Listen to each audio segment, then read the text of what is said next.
जब मैं इंजीनियरिंग किया जब मैंने, तो उस समय कंट्री में दो घटनाएं घटी, एक कारगिल और एक कांधार। अगर कांधार आपको पता नहीं है तो IC-841 एक हिंदुस्तान का विमान था, काठमांडू से उड़ा, दिल्ली आना था, पर दिल्ली की जगह उसे कांधार ले जाया गया। आज हम लोग हिंदुस्तान को देखें, बहुत खुश देश है, लड़ाइयां नहीं होती, बम नहीं फूटते, और उसका बहुत बड़ा श्रेय, किसी को कुछ भी लगता हो पर उसका बहुत बड़ा श्रेय मोदी जी को ही जाता है। और शायद ये कविता उन्होंने कहीं सुन ली होगी, पंडित हरिओम पवार मेरठ के हैं, राष्ट्र कवि हैं, उन्होंने लिखी ये कविता और ये बहुत ही करीब है मेरे दिल के, इसलिए मैं ये आप लोगों के साथ शेयर करूंगा कि मैं ताजों के लिए कभी समर्पण गीत नहीं गाता। मैं ताज समझते हैं जो जी, मैं ताजों के लिए कभी समर्पण गीत नहीं गाता, दरबारों के लिए कभी मैं वंदन गीत नहीं गाता। गौण भले हो जाऊं, गौण का अर्थ होता है कि जब किसी का गर्दन कट जाती है, शरीर छोटा, गौण का अर्थ होता है छोटा, कि गौण भले हो जाऊं लेकिन मौन नहीं हो सकता मैं, पुत्र प्रेम में शस्त्र त्याग कर द्रोण नहीं हो सकता मैं, कितने ही पहरे बैठा दो मेरी क्रुद्ध निगाहों पर, मैं दिल्ली से बात करूंगा फिर भरे चौराहों पर। मैंने भूपर रश्मि, हवाई जहाज के लिए बोला कि मैंने भूपर रश्मिरथी का घोड़ा रुकते देखा है, 5 तमंचों के आगे दिल्ली को झुकते देखा है, मैं दिनकर का वंशज दिल्ली को दर्पण दिखलाता हूँ, इसीलिए मैं केवल अग्निगंधा गीत सुनाता हूँ। बहुत रजनीगंधा गीत सुनते हो तुम लोग, आज एक अग्निगंधा गीत सुनाओ।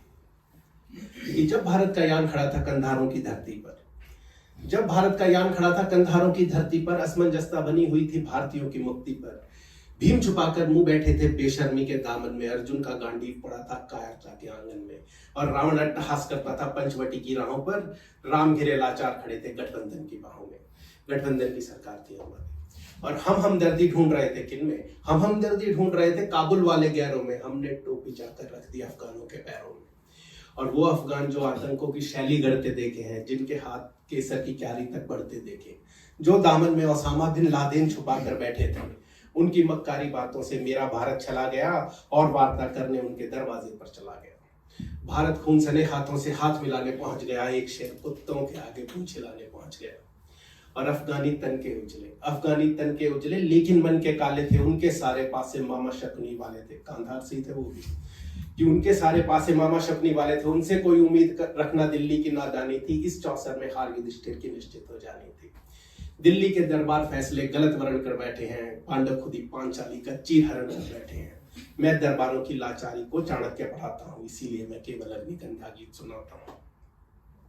जब कारगिल की लड़ाई हुई थी उस समय रोजे थे, रमजान चल रहा था, तो जिनके दिल में दया नहीं उमड़ी रमजान महीने में, उनको फर्क नहीं पड़ता मासूमों के मरने जीने का। जब हत्यारों ने सारे इंसानी रिश्ते नाते त्यागे थे और फिरौती में दिल्ली से 36 कैदी मांगे थे, तब दिल्ली वालों ने केवल निर्णय एक लिया होता, 36 के 36 को तोप के मुंह से बांध दिया होता और चुनौती दे दी होती सीधे रावलपिंडी को, भीष्म पितामह क्षमा नहीं कर सकते, और शिखंडी को। काश हमारी दिल्ली की आंखों में काल दिखा होता, काश हमारी दिल्ली की आंखों में काल दिखा होता, अटल बिहारी की आंखों का डोरा लाल दिखा होता, नैन तीसरा डमरू वाले शिव ने खोल दिया होता, और लाल किले पे सीना ठोक के हमने बोल दिया होता कि अगर खनौचे भी आई जो भारत के बाशिंदों को जिंदा एक नहीं छोड़ेंगे, बंदी पड़े दरिंदों को।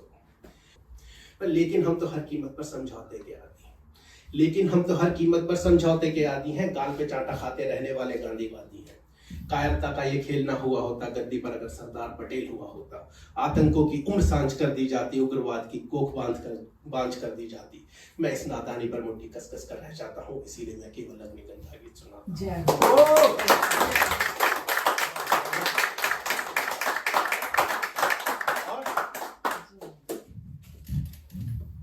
अच्छा, इसमें ना गलती सिर्फ उनकी नहीं है जिन्होंने जाकर संधि कर ली। उस समय अगर आप IGI पर, इंदिरा गांधी इंटरनेशनल एयरपोर्ट पर देखते, जितने लोगों की फैमिलीज उस विमान में थी, वो सब लोग बाहर खड़े थे। तो उनके लिए भी है कि बंधक जन के परिजन भी सब खुदगर्जी में झूल गए, अपने रिश्ते याद रहे, भारत माता को भूल गए। उनके हर एक परिजन ने कायर होने का आभास दिया, नहीं किसी ने देश प्रेम का दिल्ली को विश्वास दिया। काश कि उनके परिवारों ने हिम्मत ना छोड़ी होती, हमने जग में देश प्रेम की नई कथा जोड़ी होती।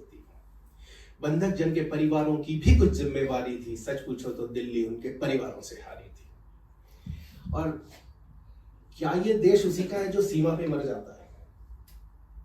क्या ये देश उसी का है जो सीमा पर मर जाता है, अपना खून बहाकर टीका सरहद को कर जाता है? ऐसा युद्ध देश की खातिर सबको लड़ना पड़ता है और संकट की घड़ियों में सबको सैनिक बनना पड़ता है। जो कौम अपने वतन की खातिर मिटने को तैयार नहीं, उसकी संतति को आजादी जीने का अधिकार नहीं।